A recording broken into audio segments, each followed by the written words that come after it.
bandeko nzambe apambola bino tokuti mesana kolanda ngai message na ye nango lelo ezali pona nini pourquoi soko bengisi mutu na poto soko akomi kaka na poto ale semul matame vimbi abandi ko bengo ndoki soko memi kaka na poto akomi ka azumukanda peut-être pas azuna kombo na yo mais lobi nango ye mutu abandi ko panzo sango ke ozandoki mais banda akoma na poto akota hôpitalité bana ne bakufa te bakota pe hôpitalité mais kindoki oyo ozana mosiko ya nini est-ce que ndoki po lia yo il faut longolo na kisa ya no awa soko azui koja ina kisa kuna kolia yote soko azana poto awa yoza kuna kolia yote nde obotama motema mabe e yeba yango bandeko bino toza nanga la plupart ya bato obo bengisa baza ba ingrat sont dans la sorcellerie.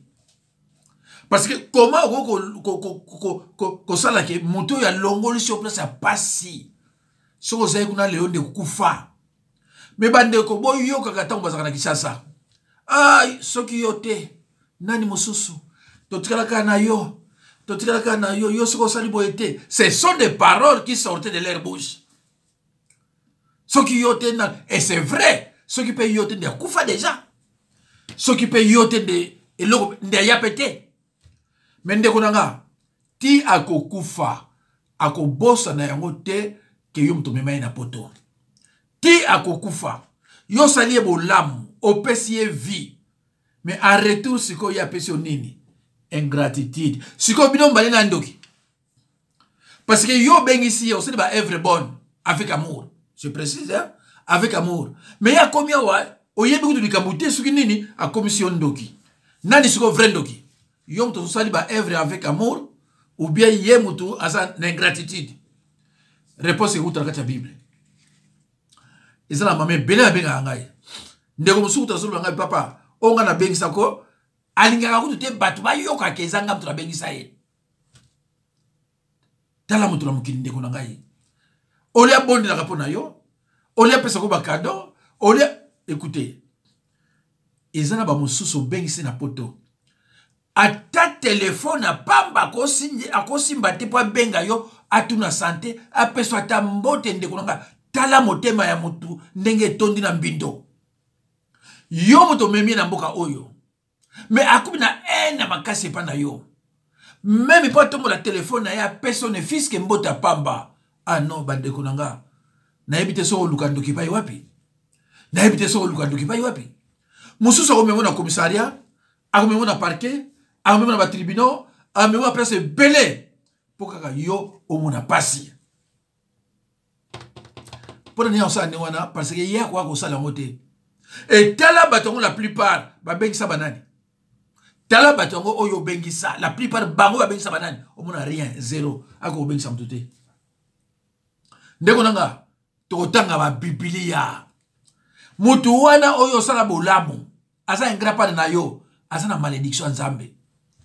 Malédiction Satan ali malédiction pa nzambe ndeko boye baka Bible bien na basi bo yebi Bible te bo luka ko yeba ka Bible bien na Israël kuna malédiction nzambe ko ila bango ezaka kimia o ba boma Jésus malédiction ya nzambe ko ila bango yo ka kimia la kuna ndenge moko pe na yo mto za ingrat oyo yo sali na mutu asala yo bolamu o komisa ye injustement kazandoki yeba yango ma be oyo sali ta méchanceté e ko yatina niveau bana yo bana no ba okola e ko yela bango o e ko yela bango malédiction nzamba ya mona bato mususu mobali abengisi ya yawo na poto tango alia semol tango no mona ndiba futaka bana abani ko lukula mobali ba problème bele azandoki azabo pour akimi awo kende kuna ba passe si la raté yazo kasanani ke mobali wana mtozo faire souffrir ye mais non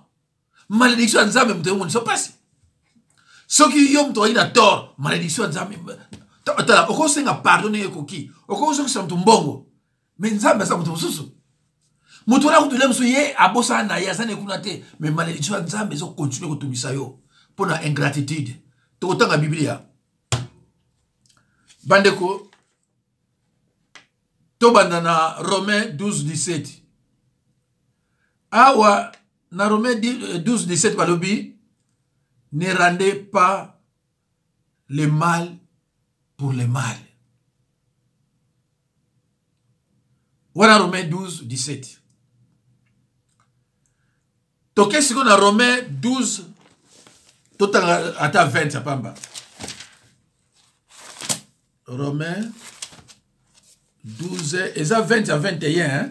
Mais tout autant même 20 à pamba. Dès qu'on a un grand invité, si on a un grand, on a monté ma yandoki. Mouta ben chote mouta ndoki, mais yo mouto yo ye, parce qu'il y a saliba œuvre avec amour. La foi sans les œuvres, c'est une séduction de l'ennemi. Il y a une foi, na œuvre bonne. Yo zana foi, ya bandoki, œuvre bonne ezate. Nani ndoki sigo? Bilombali na ndoki. Nani vrai ndoki sigo bilombali, ya benisi yo. Yo tourne les faces. Nani ndoki sigo? 12, 20 à 21. 20 par le mini. 20. Mais si ton ennemi a faim, donne-lui à manger. S'il a soif, donne-lui à boire. Car en agissant ainsi, ce sont des charbons ardents que tu amasseras sur sa tête. Ne te laisse pas vaincre par le mal, mais surmonte le mal par le bien. Ndeko, makala ya moto. Evandi na ye. Landela ye pe omona za na vie moko bien te. Landela ye ko omona pe za na vie moko bien te. Akuma kutoneti mukola yo. Pour ki motema mbindo azana ngo. Même kozwa téléphone pa benga yo ya pamba. Apeso fiske mbo. Tala niveau motema ya haine. Akuma on va partout za ndoki. Aza mtasalanga boye. Ye mtasalanga boye. Ye mtasalanga. Nyonso wana ndeko eza pona nini? Parce que memi na poto. Abani ko mona ngo dette. Que ya kosa la ngote na vie na ye. Abani ko panzo sango. Alors, bani ko totangi Romains 12, 17. Totangi Romains 12, 20 à 21. O elobi ke makala ya moto azo tambola nango partout pour que ingratitude. Alors, na Hébreux 10, 30. Hébreux 10, 30 elobi. À moi la vengeance. Hein? À moi la vengeance. Nzamba lobi tika vengeance zanga. Soki osali vengeance nga osali vengeance te. Ya watu lobaki na bino bandeko nanga malédiction nzambe zali. Ekotungisa yo, ekolanda yo partout. Muntu asala bolamu, abi nga sala yo bolamu. Lobaki nga sala yo mabe. Mais soki ngai na sala vraiment bolamu, natika nyonso pa nzambe. Parce que Bible la biso à moi la vengeance. C'est-à-dire Nzambe, à moi la vengeance. Tika makamu ye. Mutu wana kutanaka na ye, omanomone vi na ye, ezana kwa malonga te. Ki motema na ye mabe, ekolakisa na ye longi. Tala bilongi musubo monaka, so talike longi ya mutu yozo mona motema na ye pendenge zali. Alors bino bato osala yango, bobengisa bato. Bato wana bakoma contre bino, tika. Mais so ozo tala ye pe bien, omona vi na ye, ezana désordre na kosakana te. Et na moi si ne pas na ye bako subir un jour. Bozo na bato bele bazo souffrir, bozo bato pourquoi bato bazo souffrir? Parce que basala bango bolamo basala bango bazo ça toujours ma bepa ya mutu wana a souffra, mutoki na ye, mbongo na ye ya pasi. Alobi yaka awa. Tout ça de sa famille, tout ça bien. A commis awa laisse mon matama 1. Allez. Ake ko prophète botale ngaye aba prophète ba lo la yemo pa na biso atolo bazala ndoki abani ko panzo kindoki o monde remerciement pesi yo remerciement o ya pesi yo kindoki nzambe na ngaye. Alors tolongo Hébreu tolobaki malédiction nzambe ali so tangi na Matthieu 27 25 ko mona yango so tangi na Job 5, 6. Balobi, les malheurs ne sortent pas de la poussière. Tout malheur a une cause. Pas si nous sommes mona et oyebi pas outil. Et ça quelque part pas outil. Et yelo pas matin. Pas si nous sommes mona ko kalis kanisa kayango. Si comme mutu a bengi son poto wana. oyo komisa ye ndoki po amema yo kaka na poto soko akufi osani soko akufi osani okene bebe poko lolo bani muto ya monisi yo poto ovandi kimia famille na yo libota na yo bayebaka 100 euro te tango ye na poto otika ko simba tas $30 oyo na Kisasa oyebaka ngo te otika ko lata soulier te na Kisasa oyo ko lata ngo awa tango mamimo na poto.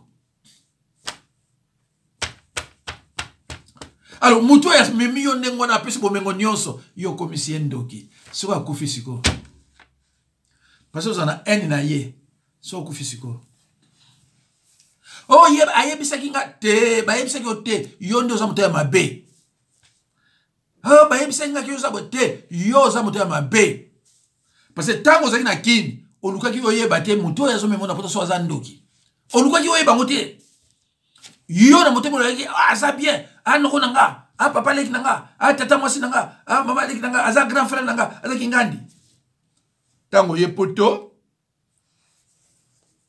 onoko makonkira na ye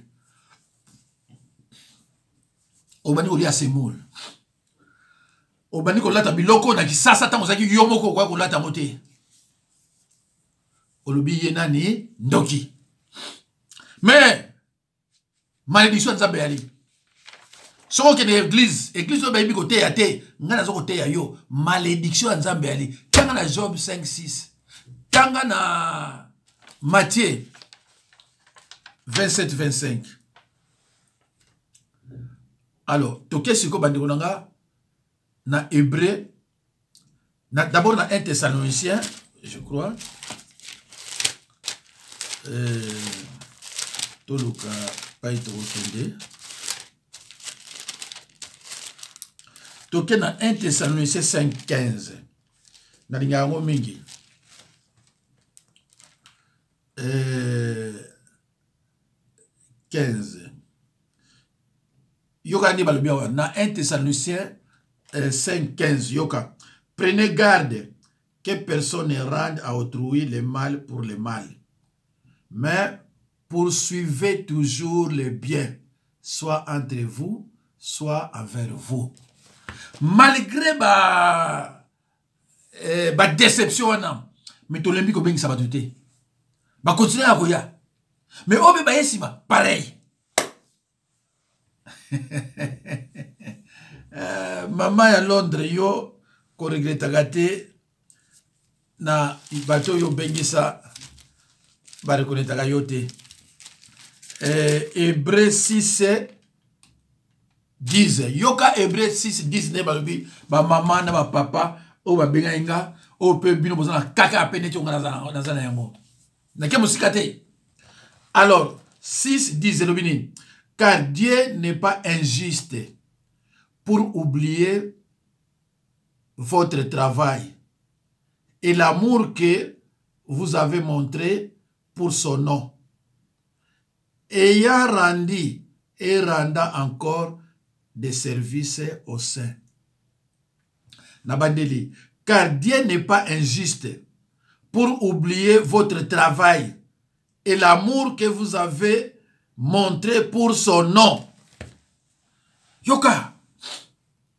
Yoka, babi nzambe aza injuste te, Dieu est juste.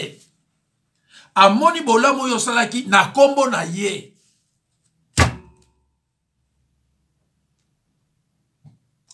Amonaki bolamu oyo salaki mutuana na kombo na ye.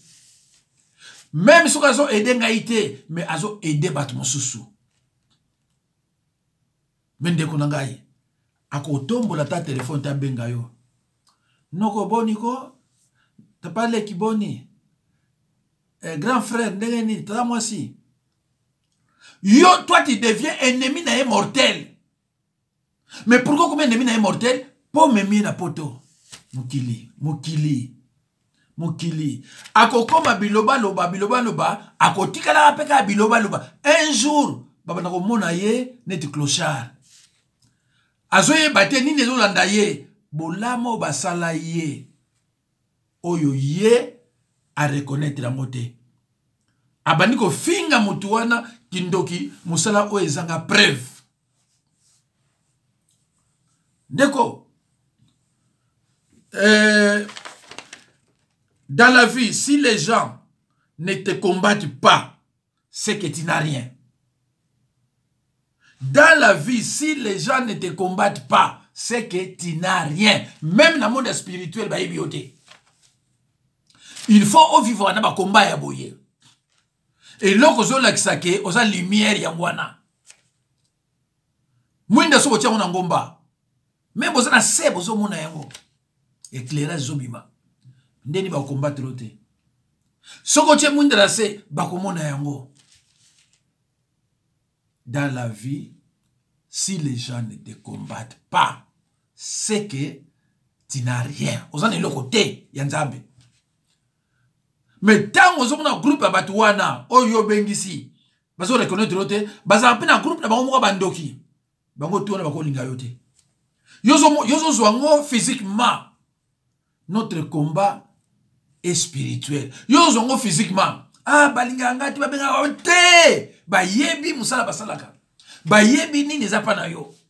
Mais le coup là yo bola mo eleki mingi, mo eba boma yo ezate parce que bola mu na yo ezako ganga. Ma bena bango ezo boma bango. Et jour bako kufa, mbala moko na lieu de tourment. Alors, toke sikoyo na nombre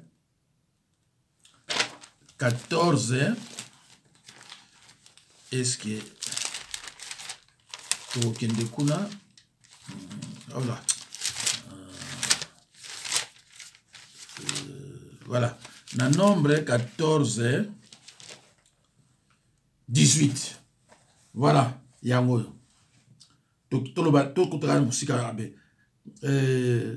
L'Éternel est lent à la colère et riche en bonté. Il pardonne l'iniquité et la rébellion, mais il ne tient point les coupables pour innocents. Et il punit l'iniquité des pères sur les enfants jusqu'à la 3e et la 4e génération. D'accord. Tala bat mosusu o mona ba bolobi ayi ba famille ba zengo mona o yebite pasi ba na ba ko mona pa ye wuti yo yebite tanga ka bible bien ngala sala ki bola monanga les restes des nzambe na mimi na poto pozwa vie po na famille na yo to na libota na yo ozaki na mutu na poto te izande mwana ozaki na mutu na poto te pe na libota na yo tanga bazo bengi sur na poto o tena aussi ma $50 te ya yo moko. Alors, moi je fais ce que je pouvais faire conformément aux Écritures. Boyoki awa Bible et lobi, Dieu est juste. Amoni bolamu oyo salaki na kombo na ye. Yo oye matame bimi. Basalu e lokote. Obani ko luka ba prophète, baba na ko luka makambo. Pona boye po ben mais tant yo zaki na isasa kuna souffra kuna pourquoi luka ba prophétité pour nini yo luka ba prophétité okomi awa boye tanga ba bible ba verset nyoso nazo pesa yo tango vanda o comprendre comment okozala motema ya ndoki tina niveau wana muto amemi na poto okomi si eloko pamba. Ce qui va moni kamwa olati cravate to ba moni kamwa botala kata boyaka bino bato ba bengi botala ndebo lataka il faut otala ndebo lataka bo bosana ka yango te olataka ndenge nini sulio be pantoufle chemise olataka ndenge nini pantalon olataka ndenge nini avant le lolata ozolata le lol mais mutu wana o asala ki yo ko mandengo wana akomi ennemi na yo po asali nini. A combien de mina yoko po asali nini ya mabe soupçon na lobi na yo malédiction nzambe yali ekokanga yo. Voilà, na Romains 12:18 babi rendre le mal pour le mal en parole ou en acte n'apporte rien de bon. Cela risque plutôt d'envenimer la situation. Ndeko nangaye Ezamawa. To koti siko na ingratitude. To luka ba verset biblique awa. Na psaume 35, 12. Psaume 35, 12, wabi. Ils me rendent le mal pour le bien.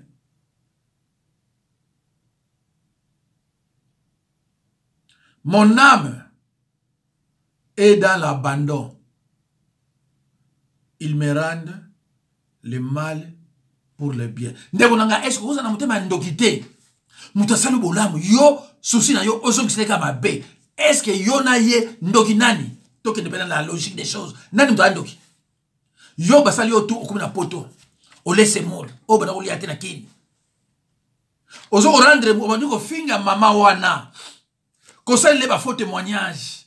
Et pas nyoso so kende kombo na yo ko ba ninga malamu te. Nani ndoki? Bande konanga. Muto yo bengisa ke ha? Ti akokufa. Akobosa na yango te ke yo muto mema ye awa. Et que ye asala rien pa na ipo na yo. Ndeko finga yo ka kindoki. Ndeko soko zui video oyo panza yango. Hein? Soki ya na famille, panzela yango bato famille. Vérité tika la vérité. Muto longo zate. Yo ko lobaninga nazo kosa. Akosa kate. Ngaba binga kosa kate. Moi je dis toujours la vérité. Passe banda kolandaka yo l'air nyonso ndenge Bible lobi. Nzambe lobi tikelanga parce que na moni bolamu oyo salaka. Mais balobi passe banda kolandaka yo e okwe tipa ya bana na yo. Ya omonaka mutu so akebo ba likanyo yeli. Mwana mususu bandika bazobonga, mwana mususu azobonga kate. Ba problème pona nini? Pona mabe oyo sala. Et okufi sans repentance et c'est fini. So koufi sa repentance, c'est fini ndeko. Est-ce que c'est vraiment l'allée? Aux rapidement pour qui kimia?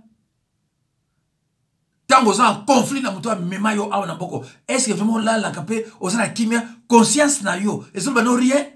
Ah mais non, sorcellerie za malamuté. Sorcellerie za malamuté. Ngai j'ai une cousine avant na Villepinte. J'ai une cousine avant la Villepinte. Elle m'a rendu un service. Malgré elle me combat d'une façon incroyable, mais elle m'a rendu un service. Et ça n'a pas tout au bayebi que n'attend commoner toujours un service wana. N'a un problème la banque sur 500 francs, sur 500 euros, je ne me rappelle plus.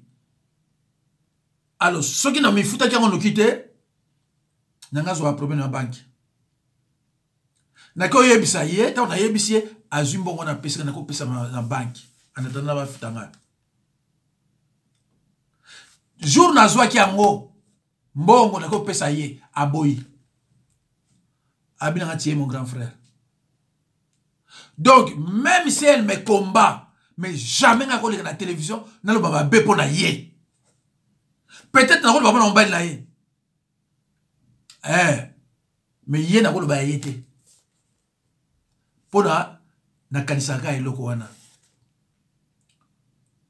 Donc même les loso na moni na nzela so na mbona ozwa na pesiye kaka pona acte ngatala acte natala acte wana. Et j'ai même dit ça na na cousine na mso aka na cliché na mbala ye na yebise ke mwana wana salanga eloko mko markanga. Donc so na mbongo même na vande na moni na pese bo. Jamais na vie na ko loba mabe ya ye, jamais.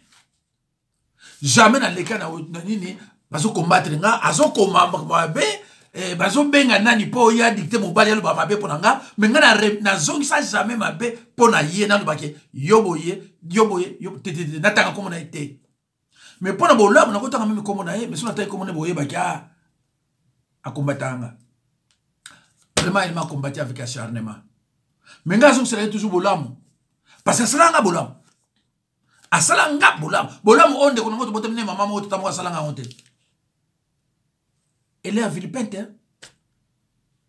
Et de toute façon, nous avons prié, nous avons prié. De toute façon, nous avons prié. Même hier, nous avons prié. De toute façon, nous avons prié, nous avons prié.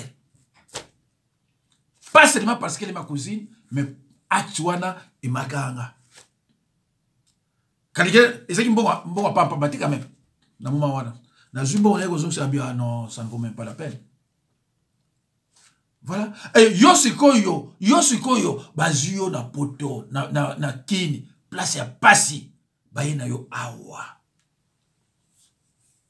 Basi boni bazo souffrir awa na poto, parce que mobali a bengi siye, ya lié amour à lokuta. Nebe belé bazo souffrir, hein? Ayeli amour à lokuta. Après une année, 2 ans, 3 ans, allez, bakame bandi. Azaboye. C'est un sorcier. De toute façon, pendant que ça, il est le baga sorcier. Pendant que ça, on est à Moutou, le baga sorcier. Mais on est à pour bino biso ça lanza même aux autres Moutou baga sorcier. Moi, ça ne me dit absolument rien. Et que non pas, on s'arrête ça dans le monde. Et petit yo sur baga yo na sorcier, ngazo yo mais ça ne me dit absolument rien. Parce que na yebi e belé. Surtout mi bali baga ba sorcier. Mais Bible sur l'exception avec sorcier les amis pas bassi. Mais, je change. Alors, mes chers frères et sœurs, Totangi, si vous semez du blé, ne vous attendez pas à récolter des tomates. C'est clair, hein? Si vous semez du blé, ne vous attendez pas à récolter des tomates. Job 4, 8. Proverbe 22, 8. Osée 8, 7. T'as là, point commun. 8, 8. Hein? Job 4, 8. Proverbe 22, 8. Osée 8, 7. Galates 6, 7. On ne se moque pas de Dieu. Ce qu'un homme aura semé, il les moissonnera aussi. Mais il faut faire très attention. Parce que la Bible dit, la sémence, c'est la multiplication. La sémence, c'est la multiplication. Au bois qui m'a moko pas. Tant que le bimamon a 10, 15, 20, c'est comme ça que yoko semé à mon abana. Yoko récolté à mon abana. Bible, t'as la verset sur la tienne, au moment yango. Verset où il y a Galates 6, 7, on a encore des blagues. On ne se moque pas de Dieu. Ce qu'un homme aura semé, il les moissonnera aussi. En mal ou en bien. Ngana sema qui en bien. Naza récolter en bien, il est l'autre tande nazali. Tande nazali, naza récolter en bien. Yo en mal, tande ngozali. Tande ngozali ko physique na oti na kati, tande ngozali. Ozo lukila bandoki pourquoi? Mais pourquoi ozo lukila bandoki? Ingratitude et futaka. Motema mabe et futaka pe mabe. Motema malamu et futaka pe malamu. Moi j'ai fait mon travail. Moi je suis dans un cas où on a béni sabatu. Mais tant que lelo batona lem suba zakale suba zana mpiaka mais ngaza bien. Ngaza bien ko naza bien. Naza bien ou bengi bien. Yo siko. Ozo mi mona bien mais suba bimiso na miso batu. Bazo mono neto na potote. Hein? Tant que biso na miso batu, ozo mo na potote. Mais ngaso na mi pa batu, mo mais parce que la télévision na mona konde mususu mais ndenda mo lobo. Tazo kamwa. Na télé na mona konde mususu mais ils ont qu'une parce que ça sera toujours œuvre bonne avec beaucoup d'amour. Alors bandeko to verset biblique mususu. Ingratitude de l'Igoloba, manque de reconnaissance. Ingratitude, manque de reconnaissance. Proverbe 35, 12. Proverbe 35, 12. Ils me rendent le mal pour le bien. Mon âme est dans l'abandon. Bandeko, vous avez la Bible, vous avez Psaume 59, 5. Psaume 109, Psaume 109, 5. Proverbe 17, 3.